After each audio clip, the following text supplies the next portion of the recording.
Nous sommes dans une guerre et cette guerre, nous devons la gagner parce qu'il en va tout simplement de ce que nous sommes profondément.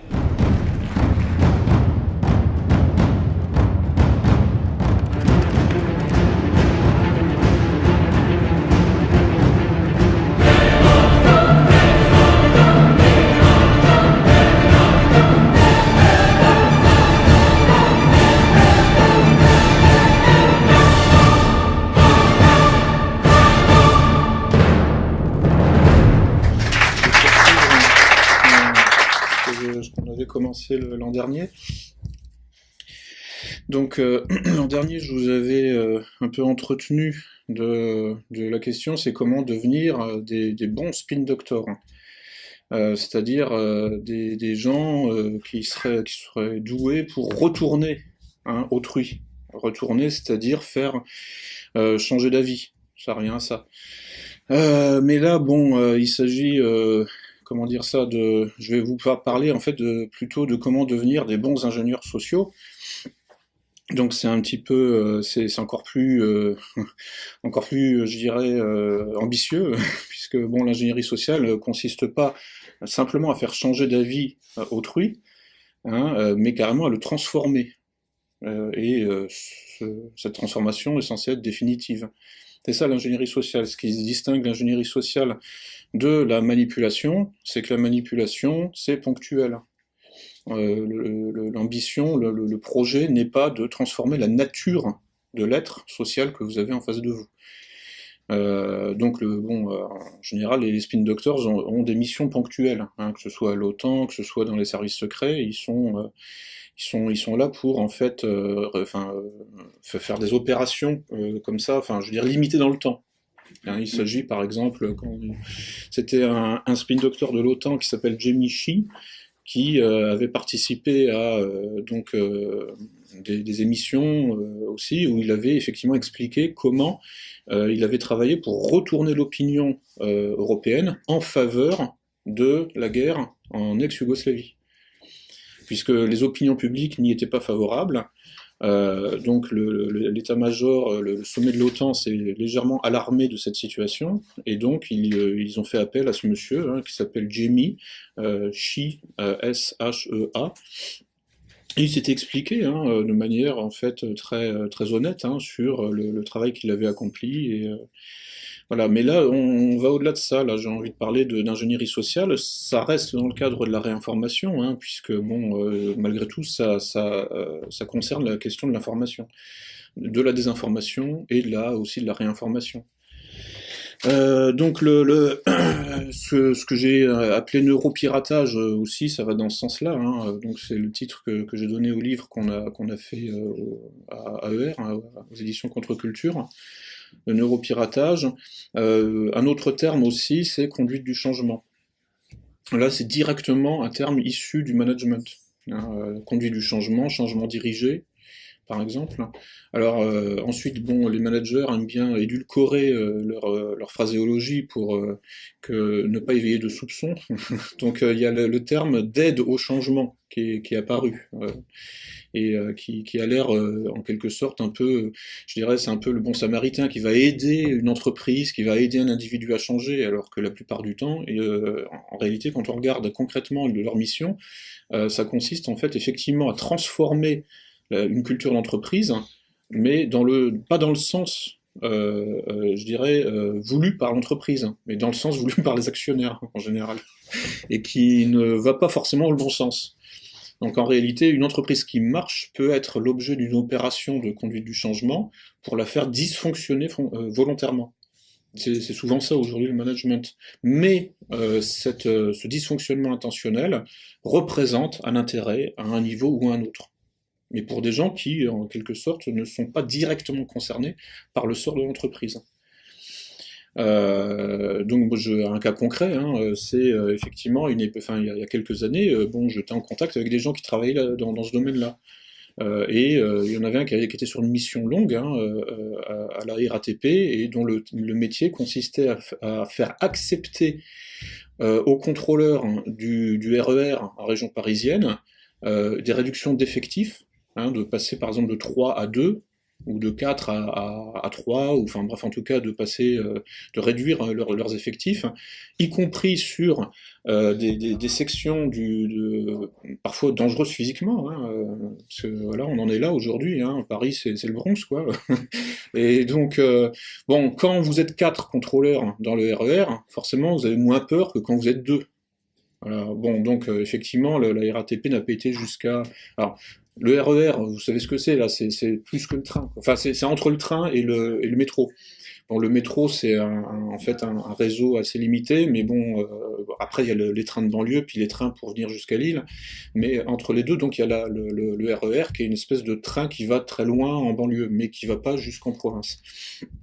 Bref, donc la mission de ce consultant en management consistait essentiellement à boire des cafés avec les contrôleurs de tickets, hein, voilà, tout simplement, et puis donc à s'imprégner de leur culture d'entreprise pour ensuite la pirater et réussir, enfin, et proposer à la direction le discours qui permettrait à cette même direction de baisser les effectifs des contrôleurs RATP sans provoquer de réaction, c'est-à-dire sans provoquer de grève ou de manifestation quelconque. Donc, en gros, c'est voilà comment on va lubrifier le suppositoire et pour le faire passer le plus facilement possible. Voilà, c'est ça essentiellement en fait, hein. Et ça, c'est de l'ingénierie sociale, puisqu'on va vous modifier. On va vous modifier la tête, quoi, en fait. Enfin, on rentre dans votre culture, c'est-à-dire dans votre intimité. Là, en l'occurrence, c'est juste une culture d'entreprise, mais les services secrets font ça aussi avec les cultures nationales, hein, les cultures populaires, etc. Ils le font, les preuves existent, hein. Donc, puisque en réalité, bon, en fait, c'est présenté sous d'autres termes, évidemment. Je veux dire, quand c'est la CIA qui fait ça et qui communique là-dessus, quand c'est l'OTAN qui en parle, ils présentent ça autrement. Ils vont parler de libérer telle population de son dictateur, etc., etc., quoi. Mais en réalité, c'est ça, c'est transformer une culture nationale en fait, en la piratant, quoi. C'est-à-dire en avançant sous couvert d'autre chose. Donc sous couvert d'idéaux humanitaires, les droits de l'homme, etc. Et voilà, donc il faut et bon là vous voyez bien que effectivement tout repose sur l'information, à tel point que au bout d'un moment en fait l'information, hein, c'est-à-dire les représentations qui circulent entre nous, peuvent se retrouver en décalage complet avec la réalité de ce qui se passe. Au nom des droits de l'homme, finalement, bah, en fait on fait se dégrader la situation des droits de l'homme.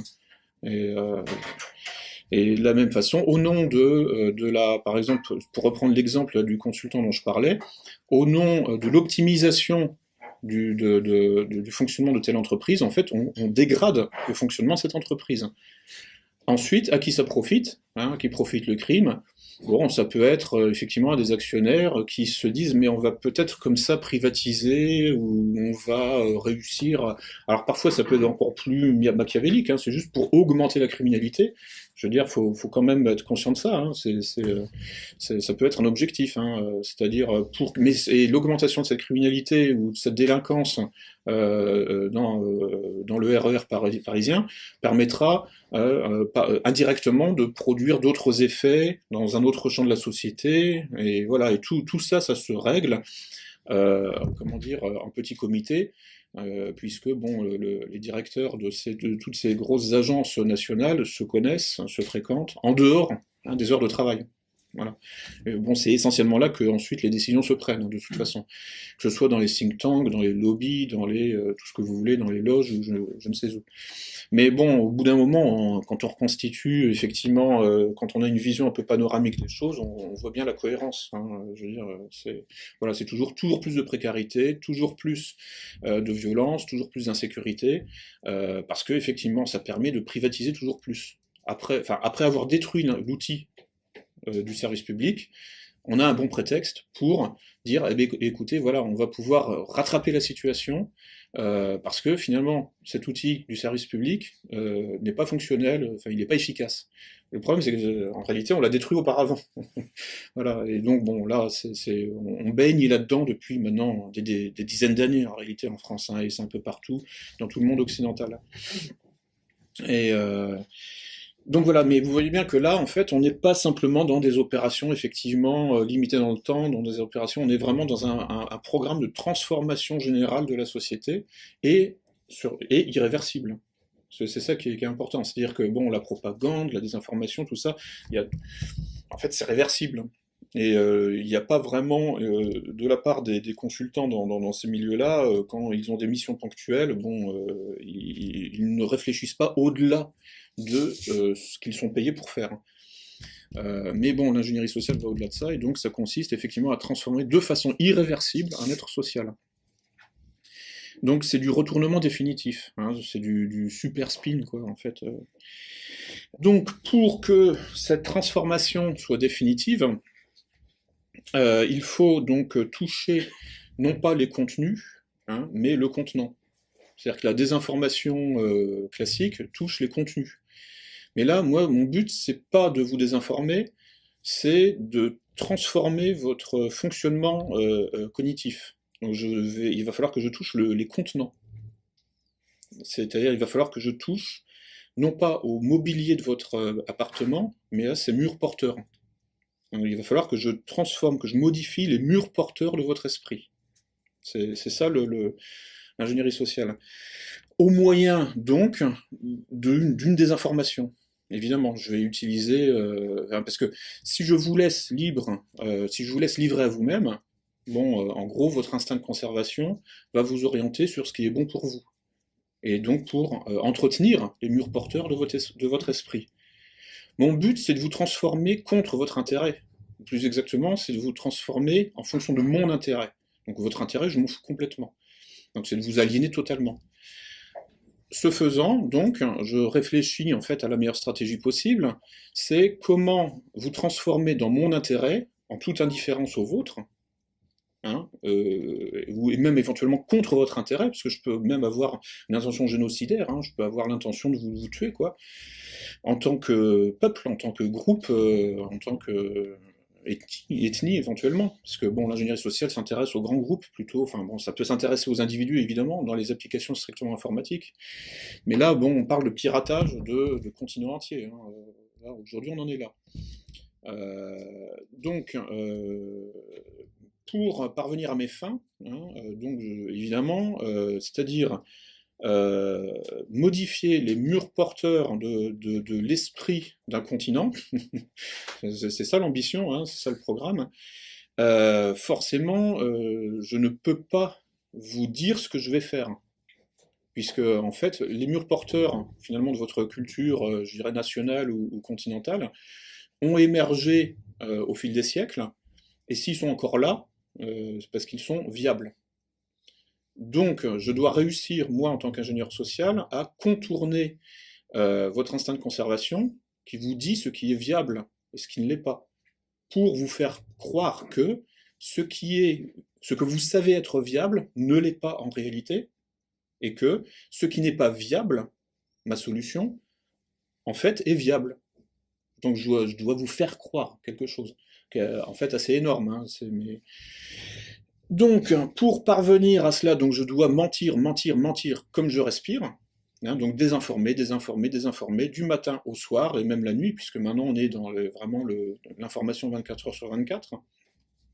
C'est là-dedans que nous baignons, hein, en Occident, c'est désinformation 24 heures sur 24. Enfin, désinformation, un seul mot, hein, pas désinformation au pluriel, non. Désinformation 24 heures, enfin H24, quoi. Et donc là, on voit bien qu'on est au-delà de la propagande, en réalité.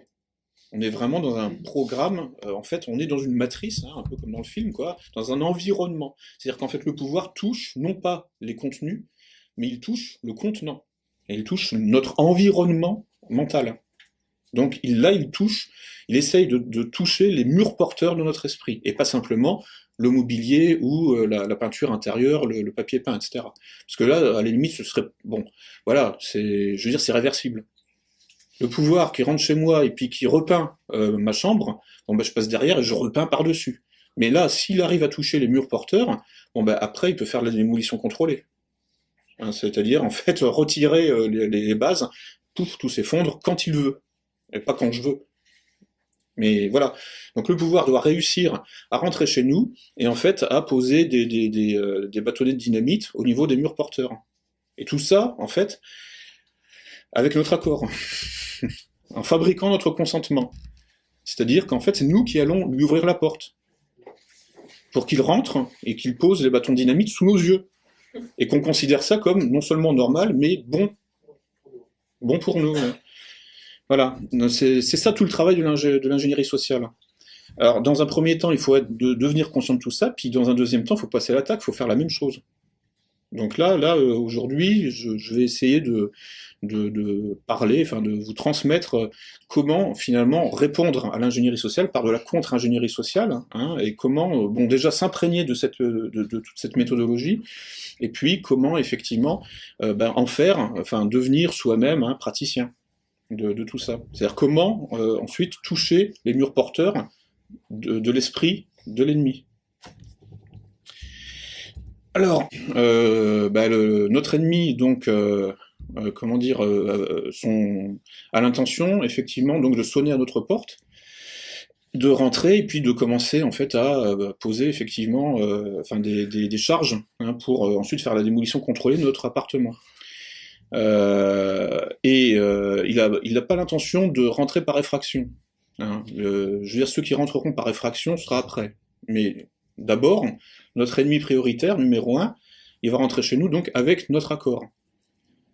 Bon, là vous comprenez bien que y a une condition sine qua non à remplir pour que nous lui ouvrions la porte, je dirais sans être en quelque sorte, impressionné ou sans effet de recul, enfin sans être effrayé, quoi. C'est la question de la confiance.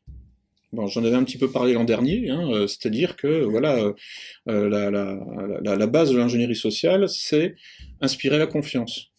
Si vous n'inspirez pas la confiance, vous pouvez rien faire. Hein.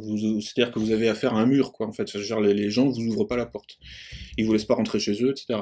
Donc voilà, vous vous retrouvez coupé en fait de vos moyens d'action. De la même façon, alors dans les applications en informatique, hein, en piratage informatique, il s'agit de reproduire à l'identique le site, par exemple, d'une banque, voilà, et qui vous demande de rentrer vos codes parce qu'il y a un problème, etc. Donc en fait, voilà, on essaye par usurpation d'identité, là en l'occurrence, c'est on usurpe une identité. Le pirate va usurper l'identité de votre banque et va abuser de votre confiance.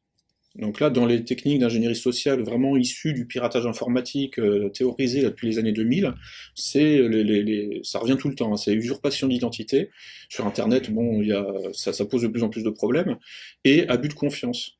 Donc ça, bon, souvent les gens qui tombent dans le piège, c'est les gens qui n'ont pas une pratique de l'internet très développée, quoi, et qui ils voient en fait un message, je sais pas quoi, de la BNP ou de je ne sais qui, et puis bon, ils font confiance spontanément parce que voilà, ça ressemble. C'est souvent en fait le piège, effectivement, bon, quand on a l'œil un peu aiguisé, on se rend bien compte que en fait cette page qui nous est envoyée ne vient pas réellement de la BNP ou du Crédit Agricole, non, non.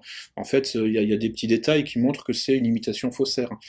Mais bon, les gens un peu naïfs, bon, ils tombent dans le piège, ils rentrent leur code, etc. Puis bon, après, voilà, toutes leurs économies sont transférées. Il y a des virements ou je sais pas quoi. Donc là, nous avons... donc voilà, moi, si je me positionne là par rapport à vous en tant que... faisant de l'ingénierie sociale, donc je dois impérativement, alors au minimum, ne pas éveiller la méfiance.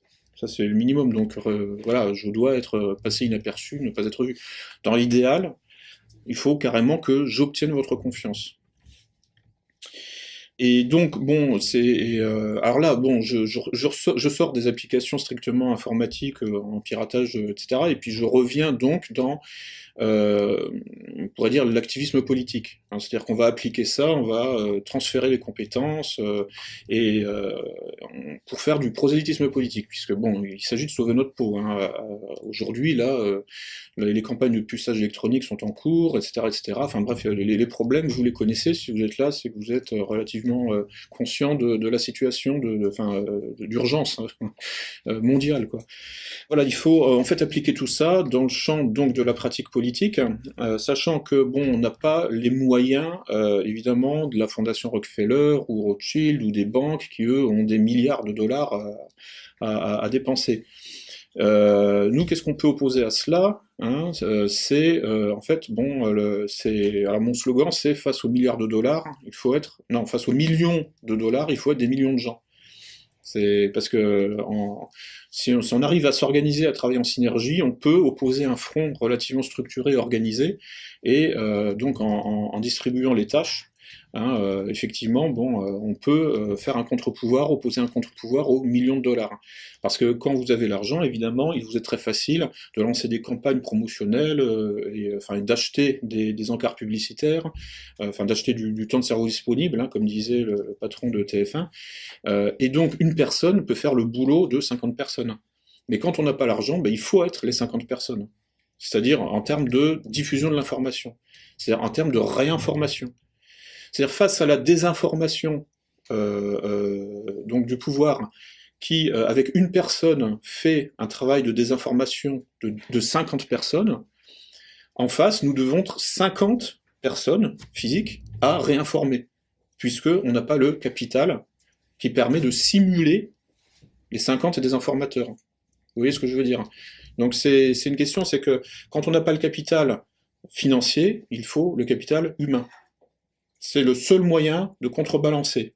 Hein, le capital humain est le seul moyen de contrebalancer le capital financier. Sinon, bon, enfin voilà, quoi, on est mort, quoi. Et pour ça, il faut être effectivement face aux millions de dollars, il faut être des millions de gens. Mais coordonnés, structurés, organisés, hein, avec effectivement un travail en synergie, dans la mesure du possible. Évidemment, il y aura toujours des nuances, il y aura toujours des conflits d'ego, etc. Mais bon, ça fait partie du quotidien. Et donc, voilà, nous devons passer donc en gros à l'attaque, mais en même temps, bon, c'est pas à l'attaque, c'est la défensive. Hein, il faut organiser la défense, sachant que le pouvoir s'autodétruit de toute façon. Donc en fait, une bonne défense est suffisante en réalité. Mais il faut que cette défense soit de fer. Il n'y a rien qui passe. Et donc, il faut donc organiser la réinformation. Et pour organiser la réinformation, il faut, comment dire, ne pas provoquer, enfin, donc il faut en quelque sorte diffuser la réinformation le plus largement possible autour de nous. Donc, effectivement, faire du prosélytisme. Comment être un bon prosélyte? Puisque finalement, la question, enfin là je reformule la question, hein. Comment être un bon spin doctor? Finalement, bon, ça revient à comment être un bon ingénieur social, même si l'ingénieur social va encore plus loin, hein, puisqu'il s'agit, nous, donc d'empêcher la transformation définitive de l'être social dans lequel nous sommes. Donc forcément, on va aussi travailler sur le définitif. Sauf que le but, c'est d'empêcher la transformation définitive. Donc c'est de revenir à du définitif, enfin de travailler sur le définitif, mais pour empêcher la transformation. Donc forcément, on va être dans une dynamique effectivement d'ingénierie sociale.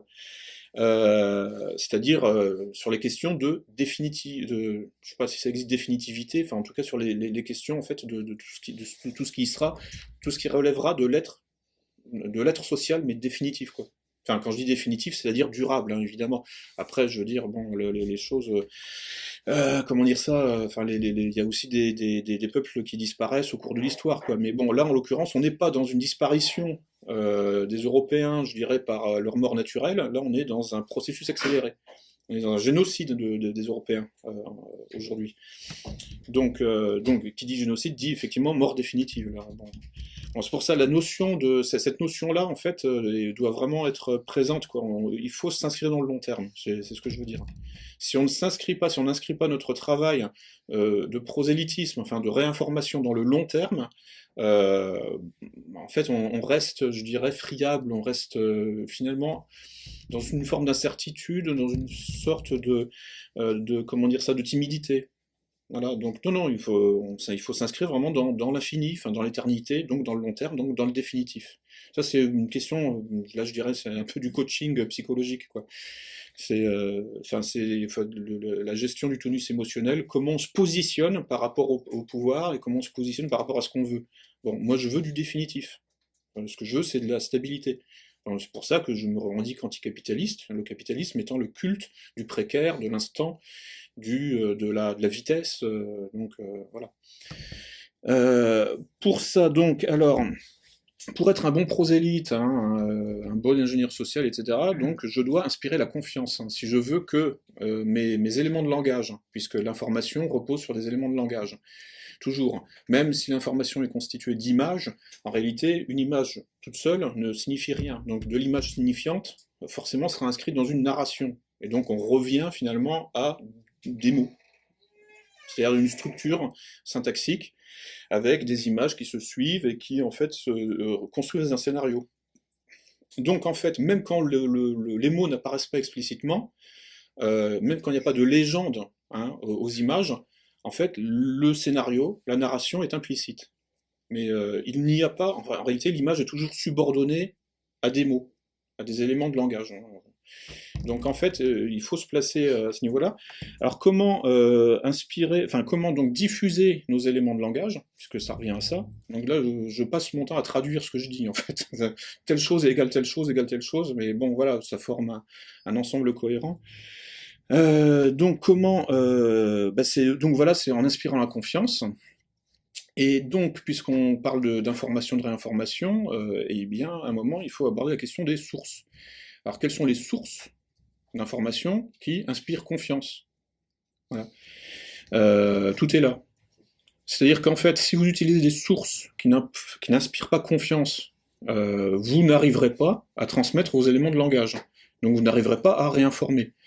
Vous n'arriverez donc pas à vous créer des amis pour venir, en quelque sorte, alimenter, enfin, venir garnir la défense que nous devons construire la plus solide possible contre le mondialisme et le transhumanisme et toutes ces choses. Puisque notre terrain, enfin, je veux dire, ce ne sera pas effectivement les millions de dollars, ce sera les millions de gens. Et si on peut aligner des millions de gens en face des millions de dollars, eh bien, nous gagnerons. Parce que les millions de dollars, fondamentalement, sont plus fragiles que les millions de gens. Ils se briseront sur les millions de gens. Mais pour avoir des millions de gens coordonnés, travailler en synergie, hein, il faut donc que, en fait, l'information circule, donc nous devons effectivement travailler sur la circulation de l'information. Et surtout la conviction. C'est-à-dire qu'il faut réussir à persuader un maximum de monde. Alors donc il faut travailler sur en fait les stratégies de persuasion. Et donc je reviens, je me répète, hein, je fonctionne un petit peu comme ça en boucle. Les stratégies de persuasion, en fait la persuasion ne peut se faire, alors quand elle n'est pas clandestine, hein, évidemment, ça c'est le titre d'un ouvrage célèbre de Vance Packard, La persuasion clandestine, qui date des années 50, et bon c'est l'anecdote là très célèbre, c'est un sociologue Vance Packard américain, et qui s'est rendu célèbre avec ce livre où il montrait que dans certains films projetés aux États-Unis dans les années 50, il y avait une photo de Coca-Cola, une bouteille de Coca qui était insérée toutes les 25 images. Et donc il y avait un effet subliminal qui donnait ensuite envie aux gens qui étaient dans la salle et qui avaient vu le défilement des images, mais dont le cerveau avait enregistré l'image de la bouteille de Coca-Cola, mais inconsciemment, qui leur donnait envie ensuite, à l'entracte, d'acheter une bouteille de Coca-Cola. Donc là, en fait, Vance Packard s'est spécialisé sur les questions donc, de persuasion clandestine et d'influence subliminale. Donc bon, nous, on n'a pas ces moyens-là non plus. Ou alors, en fait, on peut se les donner, mais on n'a pas les moyens de projeter des films, etc. Donc il va falloir aussi agir, éventuellement, de façon subliminale. Alors là, c'était un peu l'objet de la conférence de l'an dernier, hein. C'est comment devenir un peu un expert des figures de style. C'est-à-dire comment suggérer les choses sans les dire clairement. Puisque parfois, quand on détecte que notre interlocuteur sera difficile à persuader, pour obtenir sa confiance, il faut y aller lentement. Hein, donc il y a des étapes à franchir avant de pouvoir communiquer, de discuter librement. Donc progressivement, pour faire bouger quelqu'un, pour conduire son changement, il va falloir effectivement procéder de façon subliminale, mais toujours en inspirant confiance. C'est là où la question des sources devient cruciale. Il y a trois sortes de sources. Donc il y a les sources strictement subjectives, hein, c'est quand vous vous exprimez en votre nom propre. Je pense que, nanani, nanana. Il y a les sources objectives, où là vous vous contentez en fait de copier-coller je sais pas, un article du Monde ou du Figaro. Et puis ensuite il y a les sources qu'on pourrait dire un petit peu d'autorité. C'est-à-dire en fait, vous allez dire voilà, un tel dit que, un tel pense que, mais comme c'est quelqu'un qui est reconnu comme un expert ou une autorité dans tel ou tel domaine, ça a un effet de suggestion, enfin un effet en fait de persuasion, euh, un effet de conviction. Alors, quelque chose qui doit être évité absolument, c'est les sources subjectives. Parce que ça, c'est le trollage en fait. Les trolls, enfin en gros, qu'on peut rencontrer sur Internet, hein, mais dans la vie courante aussi. Hein. Il y a des gens qui se prennent un malin plaisir, en fait, à saboter les conversations. Ça existe. Hein. Soit parce que bon, c'est leur caractère. Hein. Il y a des gens, enfin, un peu hystériques qui aiment bien justement hystériser les débats. Voilà. Et puis, donc, ensuite, il y a les agents d'influence, mais bon, on les rencontre peu dans la vie courante, parce qu'ils sont très peu nombreux. Hein, mais eux, là, effectivement, ils sont sponsorisés par Bruxelles ou par le Mossad ou la CIA pour faire dégénérer les débats, en fait, enfin, pour hystériser les débats sur Internet. Et en fait, ils procèdent toujours de la même façon. C'est oui, mais enfin, tout est ultra personnalisé. C'est toujours un débat il y a toujours un travail pour personnaliser les échanges. Donc bon, voilà, évidemment, c'est ce qu'il faut éviter à tout prix, parce que le troll, lui, il travaille en fait à saboter le débat. Il peut y avoir des débats intéressants hein, sur un forum internet. Pourquoi pas, hein, mais il est pas là en fait pour faire avancer de l'information ou de la vérité, non, il est juste là pour, en quelque sorte, provoquer des tensions.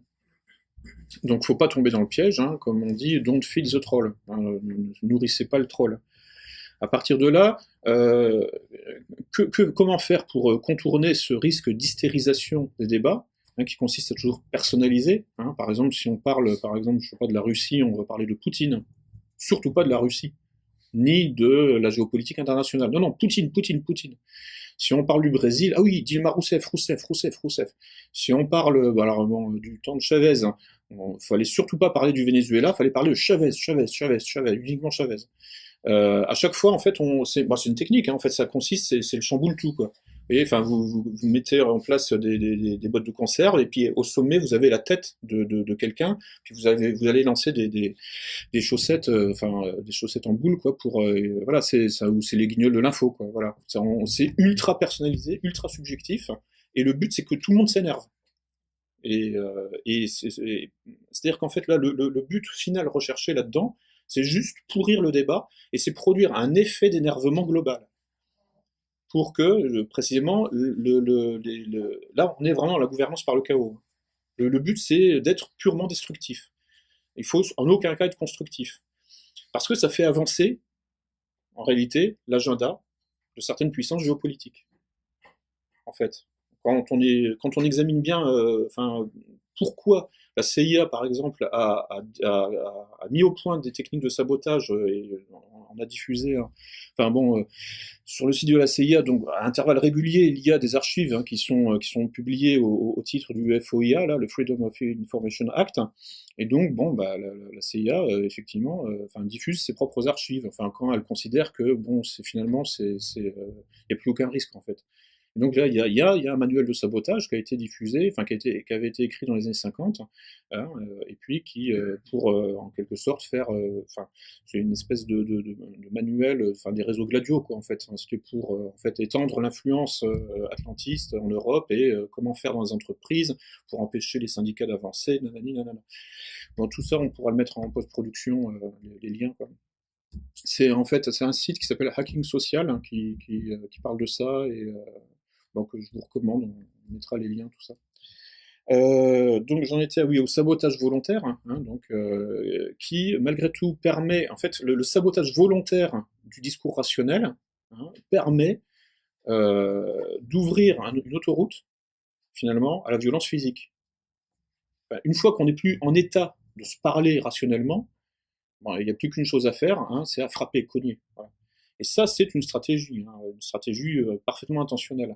Dans la mesure où vous pensez avoir un complexe militaro-industriel suffisant pour dominer le monde, bah, votre intérêt, c'est de l'utiliser, forcément. C'est de bombarder à mort, etc. Et surtout pas de rester dans le champ du droit international et donc de la communication rationnelle. C'est pour ça que le trollage n'est pas simplement une périphérique, quoi, enfin un truc un petit peu anecdotique, etc. Non, non, c'est au cœur même de la puissance euro-atlanto-sioniste, qui en fait n'a pas d'intérêt au-delà de la violence physique. C'est, le complexe, on pourrait dire Washington, Bruxelles, Tel Aviv, ne travaille que comme ça. C'est irrationaliser, hystériser tout le champ cognitif, de sorte que le débat rationnel devienne vide de sens, qu'on ne soit plus en état de se parler, puisque la symbolisation, c'est-à-dire l'usage du langage, pacifie. Forcément, quand il y a des tensions, bon ben voilà, on appelle un médiateur, toc, on se met autour d'une table, on discute. En général, voilà, si les gens sont à peu près, de bonne volonté, on peut trouver des arrangements, des modus vivendi. Mais justement, alors quand votre complexe militaro-industriel est surpuissant, c'est pas du tout votre intérêt d'aller en fait à la table des négociations. Donc votre intérêt, en fait, c'est de bombarder, c'est de tirer dans le tas, et puis c'est tout. C'est antidiplomatique, évidemment, c'est le contraire de la diplomatie. Mais donc, bon. Et c'est pour ça que, effectivement, le concept de troll qui a émergé sur Internet, en réalité, c'est quelque chose qui est finalement très ancien. C'est une vieille stratégie qui est, à mon avis, dont on peut trouver les sources probablement déjà chez Sun Tzu et l'art de la guerre. Voilà, bon, aujourd'hui on appelle ça les trolls, voilà. Mais c'est pas anecdotique. Faut vraiment se représenter. C'est-à-dire qu'en fait, j'allais dire, c'est pratiquement un modèle anti-civilisationnel qui essaye de s'imposer. Je veux dire, l'hystérisation systématique des débats avec les accusations homophobes, antisémites, fascistes, etc. C'est au-delà des techniques comme ça de contrôle social, c'est vraiment un modèle anti-civilisationnel. C'est même un modèle cognitif qui essaye de s'imposer, qui essaye d'avancer ses pions de plus en plus. Et qui est donc effectivement totalement régressif. En psychanalyse, c'est préoedipien, quoi. Je veux dire, on est dans les rivalités mimétiques, c'est-à-dire en fait dans les duels. C'est je tue. On sort jamais ou je vous, et si on reste poli, on connaît pas les gens, mais bon, il y a des langues où vous n'existe pas, en tout cas pas littéralement. Mais bref, on est dans les affrontements duels. Donc, notre intérêt à nous, c'est de rétablir du rationnel, la raison avec un grand R, la raison grecque, etc., c'est-à-dire en fait du logos, du verbe. Parce que, justement, nous n'avons pas le complexe militaro-industriel sous la main qui nous permet en fait de court-circuiter le droit international et tout ce qui va avec. Donc on va faire de l'ingénierie sociale positive. L'ingénierie sociale positive consiste à rétablir de la raison, du rationnel, de la communication rationnelle, pour justement pacifier les relations sociales, de sorte que, les pacifier, c'est-à-dire en fait faire en sorte que précisément toutes les méthodes en fait d'hystérisation du débat et donc de gouvernance par le chaos soient mises en échec. Comment réinstaurer du rationnel dans la société, dans les débats, etc. Donc je reconnecte à ce que je disais, c'est la question des sources. Quand les sources sont subjectives, en fait, elles alimentent l'hystérisation du débat. Parce qu'on est dans le je tue, on est dans le duel. Ce que René Girard a appelé une rivalité mimétique. Et là, c'est le crescendo d'agressivité, c'est quasi systématique. Lacan appelle ça l'imaginaire. C'est tout le domaine des projections émotionnelles pré-oedipiennes, amour-haine, et sans nuance. Tout ça, c'est le champ imaginaire au sens, on pourrait dire de l'imaginaire, émotionnel, et au sens des images, parce que ça repose beaucoup sur les images. L'image du corps, les images qu'on se fait d'autrui, etc. Donc il faut aller vers le logos, c'est-à-dire le concept. Parce que le concept a des vertus pacificatrices. C'est-à-dire que quand on se retrouve en fait face à du texte, et non pas à de l'image, difficile d'hystériser juste des mots, quoi. On hystérise facilement avec des images, et d'ailleurs la société du spectacle repose entièrement là-dessus. Mais bon, quand on sort des images et du spectaculaire, du spectacle, pour revenir sur le champ du concept, hein, donc de la pensée pure, quoi, bon, là, il y a un effet de pacification, un effet de rationalisation, hein, forcément, et de canalisation de la libido, donc un effet oedipien, quoi, proprement. Mais alors, comment produire cet effet-là? Donc, évidemment, en ne s'exprimant. Alors, il faut bannir du débat. Hein, quand vous êtes dans une discussion, il faut bannir le je et le tu, tout simplement. Il y a des pronoms personnels à ne plus jamais utiliser. Enfin, sauf, évidemment, quand vous êtes comment dire, dans une relation intime ou je sais pas quoi, ou avec des gens de confiance. Mais si vous êtes dans un débat, à la machine à café, au boulot, ou je ne sais où, non, le je et le tu, c'est fini. Fini, fini, fini, fini. C'est non, non, c'est en fait. Et si l'autre essaie de vous entraîner là-dessus, hein, si vous avez affaire à un troll, enfin, conscient ou inconscient, hein, parce qu'il y a des gens qui finalement sont pas très développés et qui subjectivent les débats, qui hystérisent le débat sans même s'en rendre compte. Hein. Il n'y a pas que des agents de la CIA quoi autour de nous. Je veux dire, il y a des gens qui sont juste en fait un petit peu, enfin, un peu émotifs quoi, enfin un peu passionnels. Mais bon, quand vous avez affaire comme ça à un troll inconscient, en quelque sorte, bon, ben voilà, quoi, faut pas tomber dans le piège malgré tout. Et il faut donc, s'il commence à vous à placer le débat au niveau du jeu et du tu, bon, bah, faut refuser d'entrer là-dedans. Il faut dire, il faut répondre, donc, soit en convoquant une autorité extérieure, quoi, c'est-à-dire un expert, soit carrément des faits, du fait brut. Alors, le fait brut, bon, bah, on l'a jamais sous la main, hein, on se balade pas avec, je dirais, un dossier ou je sais pas quoi, enfin un morceau je sais pas quoi, de guerre en Syrie, voilà. Donc le fait brut, souvent, il va être rapporté malgré tout par un média. Donc on va chercher à ce moment-là les médias grand public. Il faut surtout jamais sortir de ça. Donc soit c'est une autorité, hein, ça va être tel prof du CNRS, etc. Donc a priori, bon, voilà, neutre ou un académicien quelconque, je ne sais quoi. Ou alors effectivement un média considéré comme neutre. En fait, ils ne le sont pas du tout, hein, mais on s'en fout. Là, on est au niveau de ce qui est, comment dire ça, communément admis dans l'opinion publique. Surtout quand vous avez affaire à un troll inconscient, lui, en fait, réagit au quart de tour à ces stimuli. Hein. Les déclencheurs, si vous lui sortez un article d'un blog, bon, là, il va vous rironner. Si vous sortez un article de Égalité et Réconciliation, bon là, vous êtes le facho de service, ça y est, c'est clair, c'est net, vous êtes mort, quoi, en fait. Là, il n'y a plus aucune possibilité de rétablir la situation. Donc, voilà. Donc, il faut. Alors, ça suppose de limiter le champ de recherche, en fait, à des médias soit considérés comme des autorités, soit des médias neutres, façon, par exemple, les gratuits là, du métro, quoi. Enfin, ou les gratuits des transports, quoi. 20 minutes, ou tous ces trucs-là. Qui, eux, en plus, sont pas suspectés d'aucune orientation idéologique. En fait, c'est totalement orienté, on le sait tous, évidemment, mais bon, bref. Mais c'est quelque chose qui est intéressant, c'est que quand on épluche, quand on prend le temps d'éplucher tous ces médias grand public, bah, on se rend compte que de temps en temps, il y a une perle à prélever. Il y a un article qui dit la vérité, ou du moins qui ment pas trop, sur 40 qui mentent, mais de A à Z. Donc ça, il faut effectivement faire une veille, etc. Bon, je le fais pour vous, si vous n'avez pas le temps, donc voilà. Non, mais bon, enfin, on a tous des spécialités, voilà, bon. Donc, mais vous pouvez faire si vous avez la disponibilité, hein, c'est-à-dire effectivement chercher toujours les titres. Hein, j'en parlais l'an dernier. Trouver les bons titres. Hein, alors pas forcément les titres qui disent la vérité, mais au moins les titres qui nuancent le mensonge. C'est mieux que rien.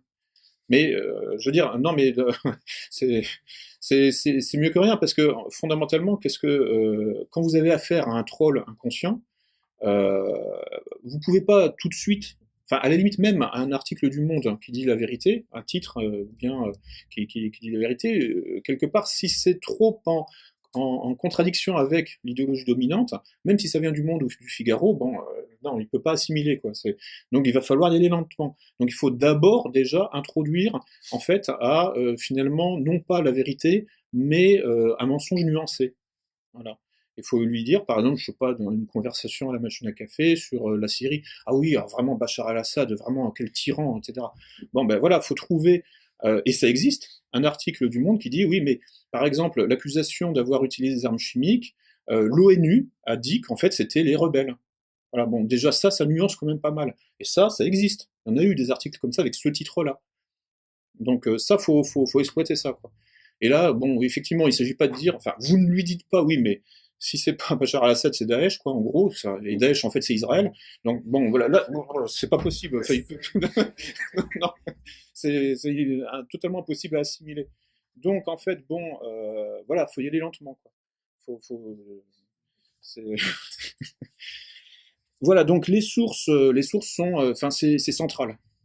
Je veux dire, dans notre travail donc de réinformation collective, hein, la source est quelque chose, comment dire, absolument central. Et ce qui revient, en fait, parce que bon, le troll va essayer de vous attirer sur son terrain, donc bon, ça revient finalement à ne pas l'attirer sur un autre terrain. Faut, en fait, finalement, en quelque sorte, un peu, je dirais, déraciner le débat, quoi. Il faut que ce soit en suspension, pour qu'il n'y ait pas, finalement, de possibilité de rabattre ce que vous dites sur une position, comment dire, identifiable. Vous devez être inidentifiable. C'est-à-dire, effectivement, dans un premier temps, peut-être pas inspirer la confiance, hein, mais au moins ne pas inspirer la méfiance. Si vous inspirez la confiance, vous êtes identifiable, mais ça, c'est dans un deuxième temps. Mais dans un premier temps, il faut rester neutre. Mais quand on est neutre, on n'est pas identifié. On n'est rien, en fait. C'est juste, voilà, Le Monde, en 2012, disait que, en fait, l'ONU avait dit que les armes chimiques avaient été utilisées par les rebelles. Bon, bah, vous n'êtes pas identifiable quand vous dites ça. Vous êtes rien, en fait. Je veux dire, c'est juste, voilà, les autres qui disent que, et puis, a priori, c'est plutôt des personnes, enfin, des sources en position d'autorité, enfin, d'expertise. Je veux dire, bon, c'est pas moi qui dis ça, quoi. Maintenant, toi, le troll à la machine à café, bon, bah, tu te démerdes avec ça. Et en fait, la petite graine que vous avez plantée là dans son esprit, hein, puisque vous l'avez piratée là à ce moment-là, progressivement, elle va grandir, de toute façon. Rien de ce que l'on fait n'est inefficace. Tout ce que l'on fait a des effets. Enfin, tout ce que l'on fait, en fait, a des conséquences. Tout. Hein, c'est un peu comment dire, la théorie du chaos, voilà, le papillon là qui provoque un truc, enfin un cataclysme au bout du monde, quoi. Donc en fait, bon, tout ça, et puis bon, enfin c'est la sagesse populaire, hein, les petits ruisseaux font les grandes rivières. Ou encore, petit à petit, l'oiseau fait son nid, et puis bon, c'est Pierre Rabhi qui a repris ça avec le colibri, qui fait ce qu'il peut avec ses petites forces pour atteindre l'incendie de la savane. Donc le pouvoir, lui, sait très bien que les choses fonctionnent comme ça, hein, de manière capillaire, etc.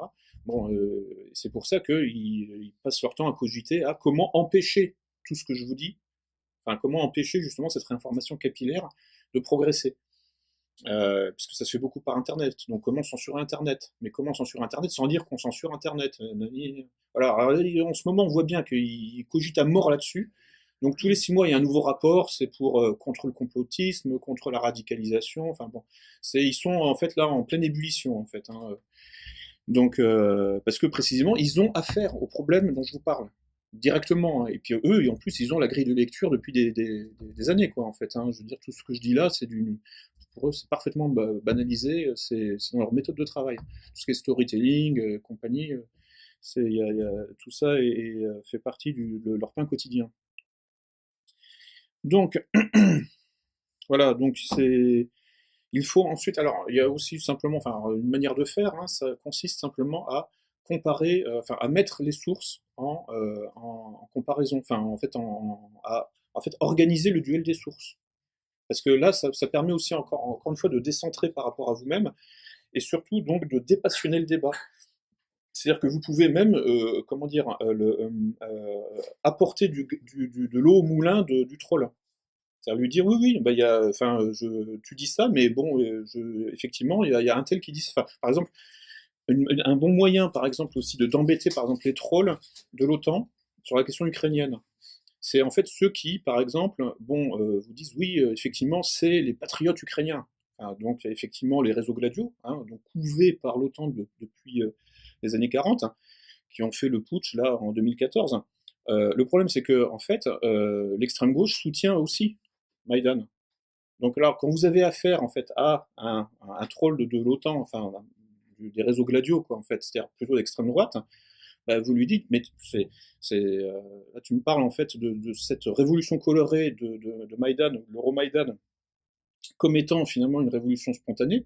Oui, donc, enfin, effectivement, comme tes amis de gauche le disent, Et puis alors là, ça provoque un court-circuit, quoi. Parce qu'en France, c'est l'extrême gauche qui soutient l'Euromaïdan.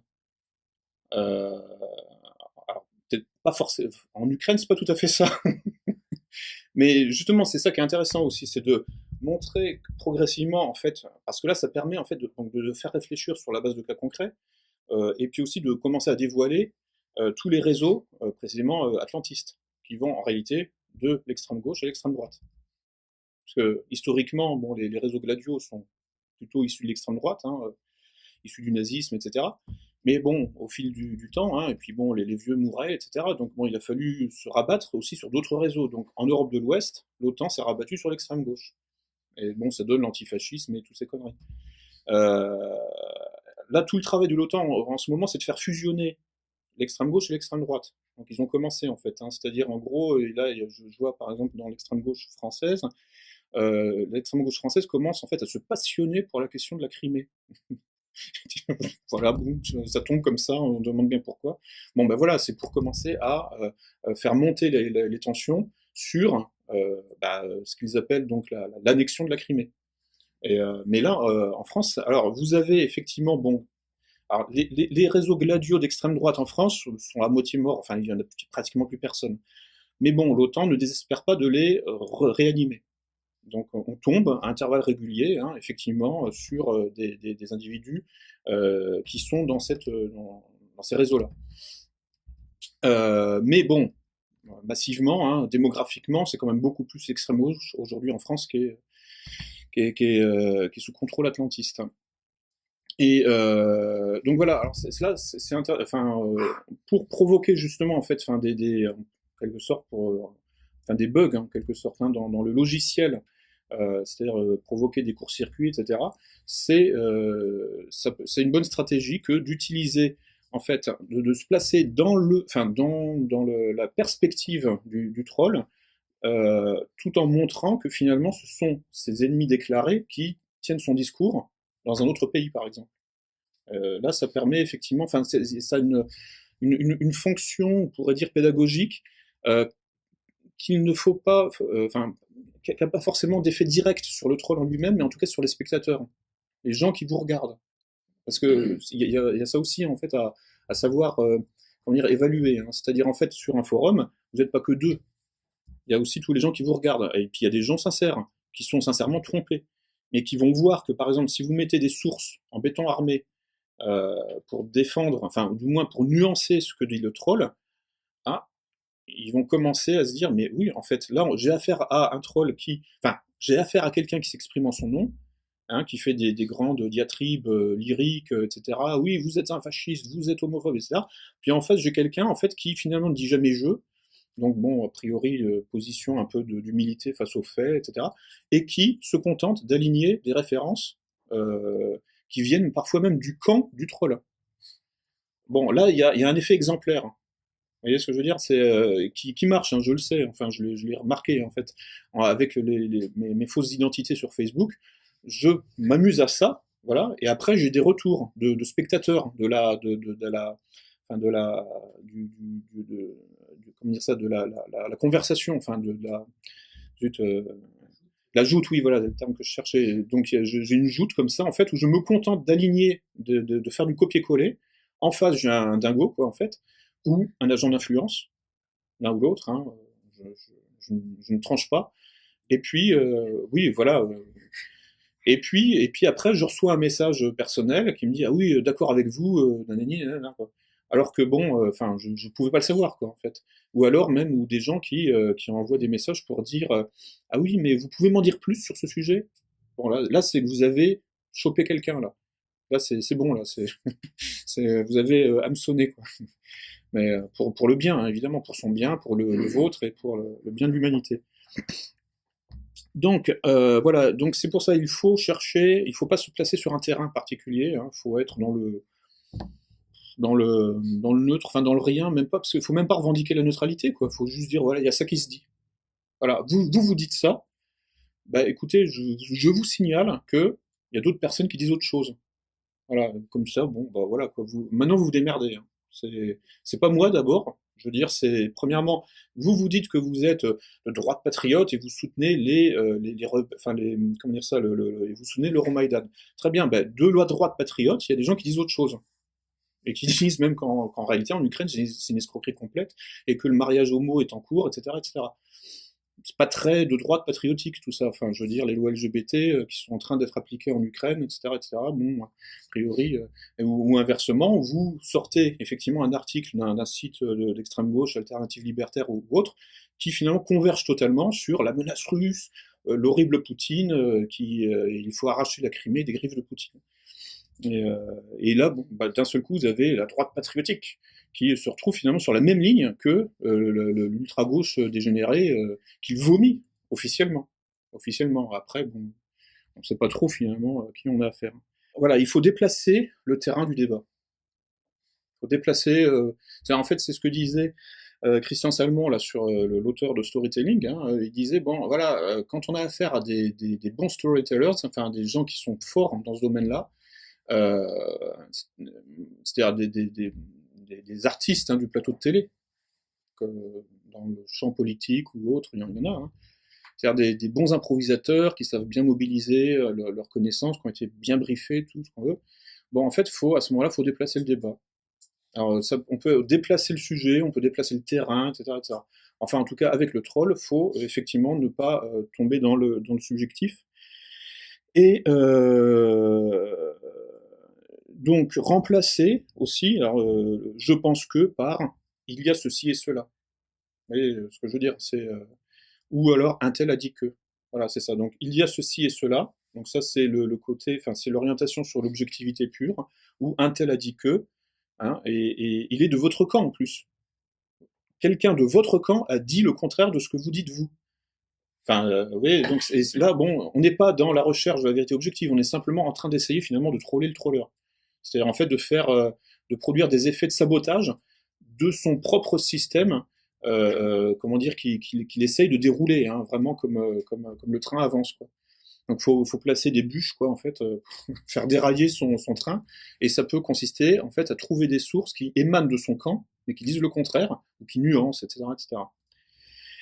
Donc, d'où l'importance d'avoir un stock de sources sous le coude. Voilà, d'où le fichier que j'élabore depuis des années. Je vous invite à le faire aussi.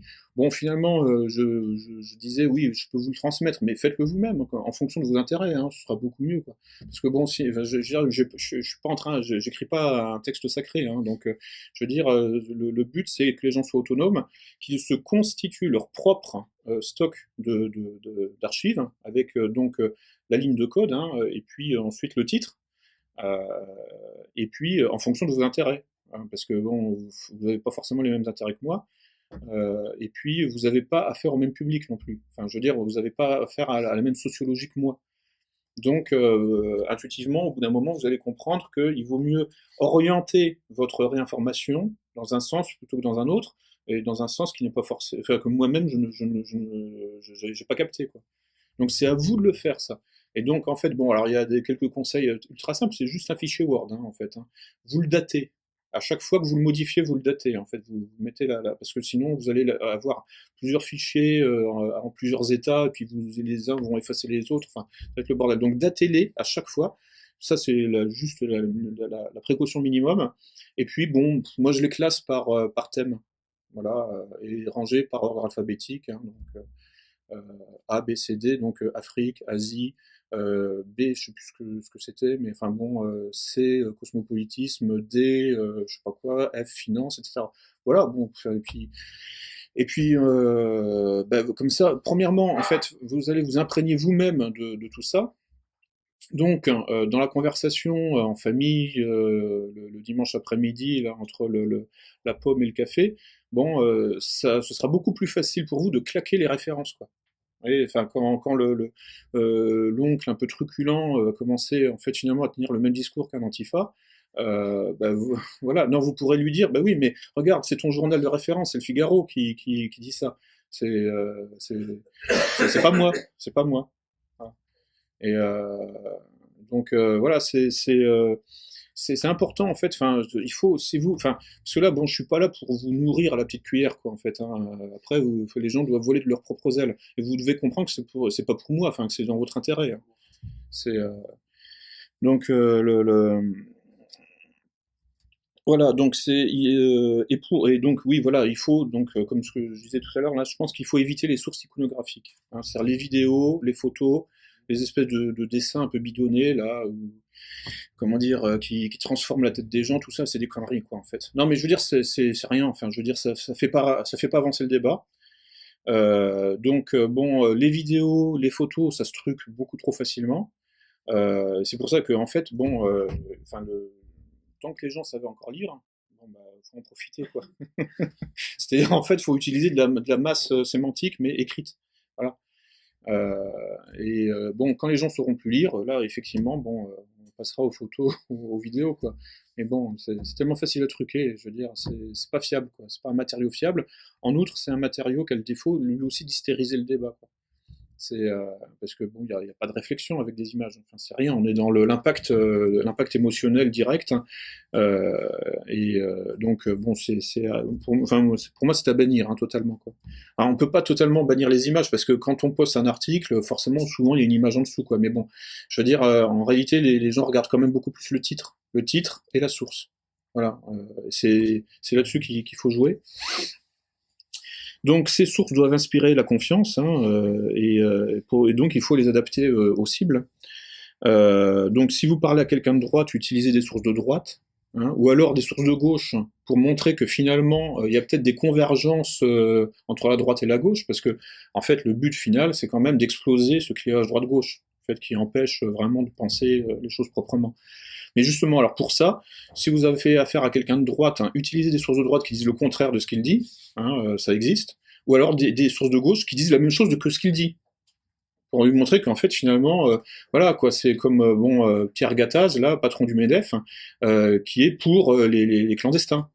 Voilà, quand vous produisez ça en fait à un antifa, enfin je sais pas, ou pas forcément un antifa, mais quelqu'un qui se prétend anticapitaliste, bon, soit il fuit. Hein, c'est simple.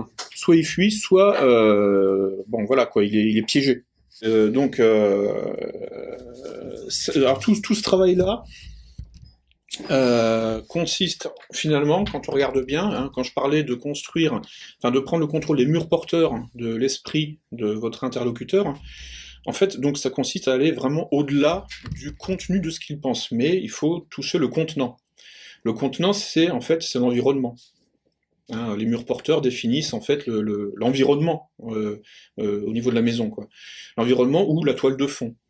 Et c'est d'ailleurs tout le travail des médias, hein, c'est de définir la toile de fond. Ensuite, il peut y avoir des contradictions internes, mais on s'en fout. C'est la toile de fond qui compte. Alors la toile de fond, c'est quoi? En fait, c'est la réalité. Hein, en termes de psychologie, on pourrait dire, ou de psychanalyse, en fait, ce qui constitue, enfin, c'est ce qui constitue en fait tout le domaine des normes, ce qui est normal, ce dont on ne doute pas, ce dont on ne discute pas. Donc en fait, c'est tout l'espace à l'intérieur duquel on pense. Donc c'est pour ça que je parle d'un environnement. C'est l'environnement mental à l'intérieur duquel on est autorisé à penser. Et donc c'est la réalité. Mais sachant que toute réalité est construite. Puisque c'est d'où les phénomènes de choc de culture. C'est deux réalités qui possèdent en fait des murs porteurs différents, hein, qui constituent des toiles de fond différentes. Après, il y a toujours des communications possibles en fait, hein, sur certains points. Mais souvent, quand il y a vraiment un choc des cultures, que les gens ne se comprennent pas, c'est parce que les toiles de fond sont différentes. Ensuite, bon, le seul moyen de communiquer, c'est d'utiliser les contenus, c'est-à-dire des points ponctuels à l'intérieur de l'environnement. Et là, on peut réussir à s'entendre sur des points. Mais les environnements, eux, sont hétérogènes. Donc on peut converger sur des points ponctuels, mais sachant qu'on procède d'environnements qui, eux, sont définitivement hétérogènes. Et après, une fois qu'on est conscient de tout ça, on peut travailler hein, sur plus ou moins l'adaptation, la fusion entre les environnements, c'est-à-dire entre les toiles de fond, pour réussir à faire des sortes de syncrétismes. Bon, enfin ça se fait de toute façon. Je veux dire, la France, c'est le produit quoi des invasions romaines. Ça a donné la Gaule romaine, hein, la culture gallo-romaine, et nous sommes des gallo-romains en réalité. Voilà, donc nous sommes déjà des hybrides en fait sur le plan culturel. Parce que, avant la Gaule romaine, bon bah voilà quoi, c'était les Celtes, etc. quoi. Donc là, bon, mais ça se fait. Alors ça se fait sur des siècles, etc. quoi. Donc il y a une adaptation, il y a des relativement pacifiques. Enfin, parlons de ça vers Vercingétorix, hein, parce que c'était si pacifique que ça. Bon, mais bref, en tout cas, bon voilà, c'est fait. Ensuite la question c'est, en fait, est-ce que c'est viable ou pas? Bon bah voilà quoi. Le résultat de la Gaule romaine est viable. Il a été viable en tout cas, enfin, et puis je pense qu'il le sera encore. Bref, ça a donné la France de 496 à 1789. Donc ça a duré à peu près 1500 ans, donc c'est bien la preuve que c'était viable. Sinon ça se serait cassé la gueule bien avant. Voilà, donc on peut pas fantasmer sur les identités pures, quoi. En fait, ça n'existe pas. Je veux dire, les identités culturelles sont toujours plus ou moins des métissages, plus ou moins des hybrides. Maintenant, il y en a qui sont viables et d'autres qui ne le sont pas. Voilà, bon, l'identité française en tant qu'hybride de Gaule pré-romaine et d'invasion romaine, ça a donné quelque chose de viable. Bref, bon, ça c'était un petit aparté, là je sors de... Mais c'est de l'ingénierie sociale, hein, puisque aujourd'hui, effectivement, par exemple, un exemple bien connu, hein, c'est les déclarations de Hillary Clinton au Congrès concernant la création des Moudjahidines afghans dans les années 80. We also have a history of kind of moving in and out of Pakistan. I mean, let's remember here, the people we are fighting today, we funded 20 years ago. Let's deal with the ISI and the Pakistani military, and let's go recruit these mujahideen, and let's get some to come from Saudi Arabia and other places, importing their Wahhabi brand of Islam. Où elle dit, voilà, nous avons importé le wahhabisme en Afghanistan. Quand elle dit nous, c'est qui? C'est pas des musulmans, hein, c'est la CIA. Hillary Clinton aurait également déclaré dans ses mémoires publiés aux États-Unis: nous étions d'accord avec les frères musulmans en Égypte pour annoncer l'État islamique dans le Sinaï et le remettre entre les mains du Hamas. Il était même question d'annoncer la naissance de l'État islamique le 5 juillet 2013, et on attendait l'annonce pour reconnaître, nous et l'Europe, ce nouvel État. Le livre Hard Choice de Madame Clinton renferme d'importantes informations relevant auparavant du top secret, des décisions politiques d'une extrême sensibilité, des interventions et ingérences, etc. Rapporté le 21 novembre 2015 par le site Europe Israel News, terrorisme, Hillary Clinton aurait révélé que Daesh est une création d'Obama pour aider au développement des frères musulmans. Voilà, et ça a donné les talibans. C'est-à-dire qu'en fait, les talibans sont une création de synthèse, hein, de l'islam afghan, qui lui préexistait, et d'un islam wahhabite que les Américains ont été chercher. Donc c'est une greffe, c'est un bouturage identitaire, littéralement. Et là, bon, quand vous avez les codes de cette nouvelle créature identitaire, bon bah vous en faites ce que vous voulez, quoi, en fait, hein, puisque vous avez les codes, vous n'avez pas besoin finalement de les pirater, vous en êtes le créateur, vous êtes le programmeur finalement de la nouvelle du nouveau programme, quoi. Donc ça, en fait, sur ces questions-là, on est toujours hein, dans l'ingénierie sociale, en fait, hein, mais là, bon, alors ça, et c'est pareil, alors là, bon, les Américains même exposent ces choses-là sur Internet, hein, directement, mais il faut aller chercher la source. Hein, donc là, bon, les sources, je les ai, hein, c'est par exemple l'US Navy qui travaille là-dessus. Et il y a des programmes en fait qui ont été élaborés depuis des dizaines d'années. Le programme Camelot, qui ensuite s'est transformé en Minerve, et c'est les noms en fait des programmes de travail sur les cultures et les identités que la CIA met en place et que le département d'État met en place, enfin c'est-à-dire le ministère des Affaires étrangères et que l'armée met en place. Parce que bah, voilà, quand ils envahissent un pays. Bon, je dirais pour que ça se passe bien, entre guillemets, est-ce que ça peut bien se passer, mais enfin, en tout cas pour que l'armée, enfin, que l'envahisseur soit le moins rejeté possible, eh bien voilà, les Américains travaillent beaucoup sur la culture locale. Bon, enfin, mais ça, bon, tous les envahisseurs l'ont fait, enfin, je veux dire aussi à toutes les époques, hein, tous les colonialismes, à un moment ou un autre, ont dû réfléchir sur les cultures qu'ils commençaient en fait qu'ils colonisaient, pour essayer quand même de s'y adapter, et surtout, en réalité, d'adapter la culture locale à leur propre agenda, évidemment. Donc, et donc ça, bon, bah, il y a des travaux en fait, hein, et qui vont très loin en fait, hein, au niveau de la précision hein, dans le piratage de l'identité des cultures locales que nous allons envahir. Dans un premier temps, ça se fait par le soft power, hein, on adapte des produits culturels qui vont vanter la culture, je sais pas quoi, américaine ou la culture occidentale, et puis bon, dans un deuxième temps, quand on envahit au sol, hein, puisqu'à la fin, c'est ça, en fait, d'abord, bon, les avions qui bombardent, et puis ensuite, boum, on envoie les troupes au sol. Bon, là, on construit les bases, et puis, bon, on continue le travail de transformation des cultures locales, afghanes ou autres. Hein. Moi, je parlais de l'exemple afghan, et ces transformations sont définitives, hein, je veux dire, la plupart du temps. Hein. Enfin, je veux dire, en gros, bon, ce que les Américains ont créé de manière parfaitement synthétique en Afghanistan, c'est-à-dire les talibans, bon, a priori, c'est parti pour durer, quoi. Parce que même si les Américains se barrent, les talibans sont au pouvoir. Enfin, je veux dire, ils y resteront, quoi. Et, or, c'est quelque chose, enfin, voilà, quoi, c'est Ben Laden en Afghanistan, ça n'a rien de naturel. Je veux dire, c'est quelque chose, c'est pas venu tout seul. Voilà, donc en fait, les identités ont une plasticité. Il faut toujours le savoir, et donc elles peuvent être effectivement piratées, usurpées, et réécrites, et mixées, hybridées, tout ce qu'on veut, quoi. Et donc, en fait, je peux construire votre réalité en piratant votre identité. C'est-à-dire, je vais construire votre toile de fond mentale. Et ça va consister en fait à poser ce qui est normal et ce qui ne l'est pas. Donc là, on voit que, enfin, pour reconnecter au titre de l'atelier, là, on est dans la réinformation, mais alors là, bon, là, c'est la réinformation de la réalité, quoi. C'est-à-dire, c'est de la création de réalité, quoi. Donc c'est au-delà de la réinformation ponctuelle. Là, je passe directement, enfin, ce que j'ai appelé un peu pour ironiser du reality building, construction de réalité complète. Ou on peut appeler ça du constructivisme aussi. Hein. Alors après, oui, le constructivisme, etc., c'est très douteux scientifiquement. Le problème, c'est que ça marche. Après, bon, le reste, que ce soit douteux politiquement, enfin bon, c'est plus mon problème. Je veux dire, en fait, enfin, moi, mon point de départ, il est strictement scientifique. Je regarde ce qui existe, je regarde ce qui marche, et je vois en fait que l'ennemi applique toutes ces choses-là. Je veux dire, enfin, en gros, tous les programmes d'influence euro-atlanto-sionistes consistent en fait à travailler sur nos comportements pour en prendre le contrôle, les pirater et construire notre réalité à notre place. Voilà. Bon, et ça marche sur plein de gens. Donc à partir de là, bon, je n'ai pas en fait comment dire, à bouder, enfin ou du moins à faire des manières avec ça. Je veux dire, c'est politiquement c'est plus que douteux, mais bon voilà, ça existe, c'est tout, ça existe et ça marche. Donc je dois m'y intéresser. Déjà pour effectivement déminer, enfin pour en tout cas ou mettre au point des pare-feux quoi, enfin c'est-à-dire des défenses. Et puis après tout, si un jour j'ai la possibilité, le faire aussi.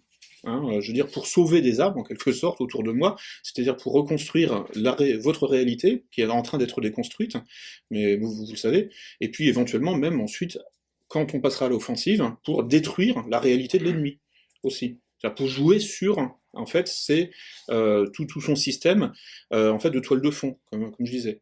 C'est-à-dire prendre le contrôle des murs porteurs de l'esprit de l'ennemi, et commencer à les saper, faire la démolition contrôlée.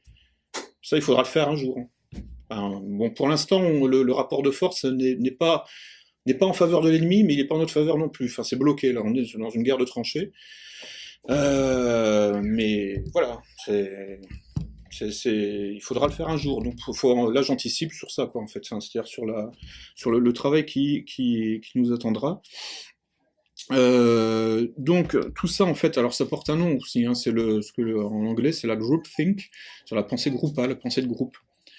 Et donc, en fait, l'objet de l'ingénierie sociale, c'est d'emblée la pensée de groupe. Donc, c'est d'emblée l'échelle du groupe. Alors, sauf dans les applications, en fait, de piratage informatique, où là, c'est réduit, la focale se concentre sur des individus. Mais là, c'est le hameçonnage, hein, en fait. Hein. Mais le hameçonnage s'applique au niveau du groupe aussi. Hein. En fait, c'est l'usurpation d'identité, c'est se faire passer pour la victime, alors que, bon, on est le bourreau, quoi. Ou se faire passer pour la victime ou le sauveur, pour gagner la confiance, et puis bon, voilà quoi, ensuite les portes s'ouvrent, et là vous pouvez commencer à installer les bâtons de dynamite au niveau des murs porteurs de l'esprit du gogo, enfin du gogoy, enfin bref, du naïf qui vous a ouvert sa porte.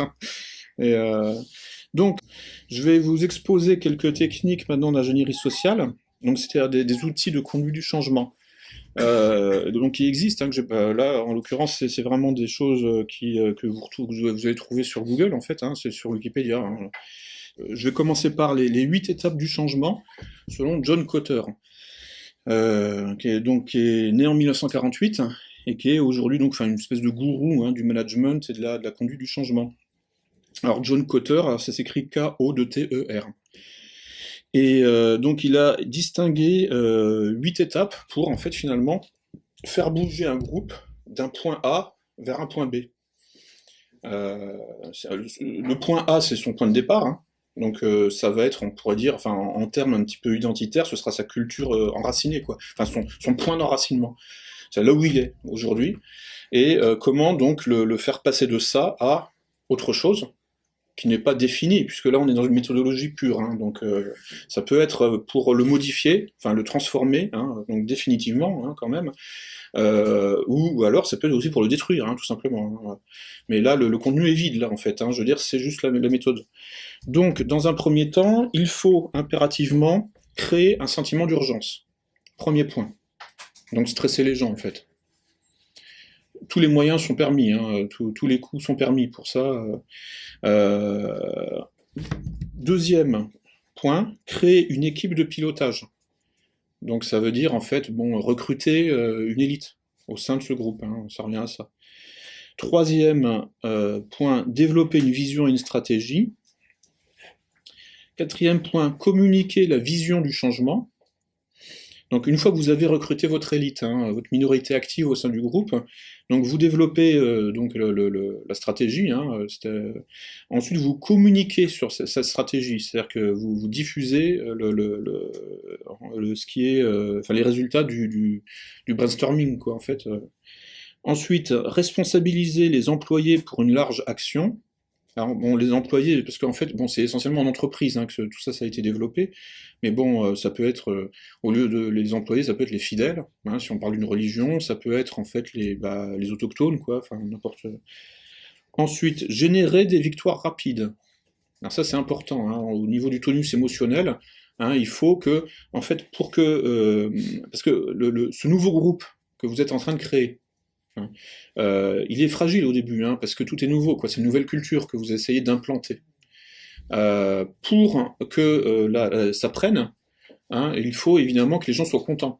Parce que sinon, si en fait la transition, hein, c'est le terme de la transitologie, c'est ce que aussi les Américains conceptualisent ça, c'est comment faire passer, dans la perspective du régime change, des changements de régime, comment faire passer un régime d'un état dans un autre. Donc ils ont développé toute une méthodologie qu'ils ont appelée la transitologie. Donc la transition, elle est, c'est un moment délicat. Hein. Il faut faire parce que si effectivement les gens ne sont pas contents de ce qui se passe, c'est un échec, l'opinion publique est en désaccord et ça se désagrège très vite, quoi. Donc, et générer des victoires rapides, précisément, ça permet en fait de rendre les gens optimistes, ils sont heureux, ils sont contents, ils se disent finalement, on est en train de changer, mais pour un bien. Puisque voilà, c'est pour ça qu'il est important de générer des victoires rapides, donc sur des choses qui seront faciles en quelque sorte à faire. Faut pas chercher, faut pas se donner des défis dans un premier temps. Faut vraiment donc faire se lancer des petits défis, mais faciles à réaliser, et il faut surcommuniquer hein, là-dessus, ensuite surmédiatiser les petites réussites pour que l'ambiance soit positive. Hein, faut penser positif, quoi. Ensuite, consolider les gains et produire plus de changements encore. Donc là, ça suppose effectivement de communiquer à fond sur les victoires rapides. Et puis ensuite, ancrer les nouvelles mesures dans la culture d'entreprise. Hein, donc, et ça, c'est la dernière étape, hein, aussi, qui est toujours très délicate, c'est l'institutionnalisation. C'est-à-dire en fait la normalisation. C'est-à-dire que là, par exemple, sur la question LGBT, hein, le mariage homo, là on est encore en période de transition en France, parce que c'est pas accepté en réalité. C'est-à-dire qu'en fait, il y a eu donc le choc là, en fait, en 2013. Comme vous le savez peut-être, en fait, ça n'a pas été voté puisqu'il y a eu des fraudes. Mais tout le monde pense que c'est voté, donc c'est comme si c'était voté. En fait. Mais admettons que ce soit voté. Là, en fait, c'est pas encore admis, c'est pas encore accepté. Et donc notre travail, c'est aussi de faire en sorte que ce ne soit jamais stabilisé. Hein, que le mariage homo ne soit jamais, jamais, jamais naturalisé, en quelque sorte, c'est-à-dire normalisé. Ça ne doit pas rentrer comme la nouvelle norme. Ça doit rester une lubie, hein, et puis quelque chose d'instable et qui de toute façon bon, sera dégagé un jour. Quoi. Ça doit absolument... Enfin, il faut maintenir le rapport de force. Parce que du jour où ce sera normalisé, on passera à l'étape ultérieure, c'est-à-dire en fait le mariage incestueux, le mariage avec, avec une bouteille, avec n'importe quoi. Enfin bon, enfin bref. Et là, en fait, bon, le pouvoir procède toujours de cette façon-là hein, aussi, donc par étapes graduelles. Et dès lors que quelque chose, effectivement, est normalisé, institutionnalisé, il passe dans la pensée de groupe. Il devient donc la nouvelle toile de fond. Voilà. Alors tout l'enjeu, c'est de faire en sorte qu'un nouveau contenu soit intégré dans la toile de fond, dans le contenant.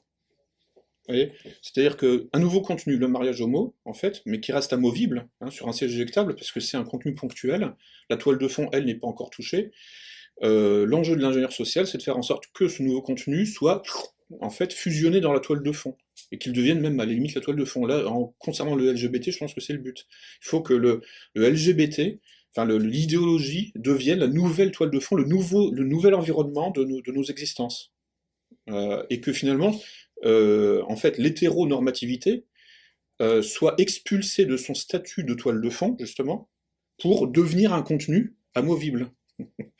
Là, c'est tout un travail très lent, en fait, d'inversion des normes, et d'inversion du contenu et du contenant. Parce que le contenu est toujours en situation précaire, enfin, en situation amovible, en situation de siège éjectable, quoi, par rapport au contenant, qui, lui, est stable, évidemment. Donc c'est tout un jeu sur ce qui est stable et instable.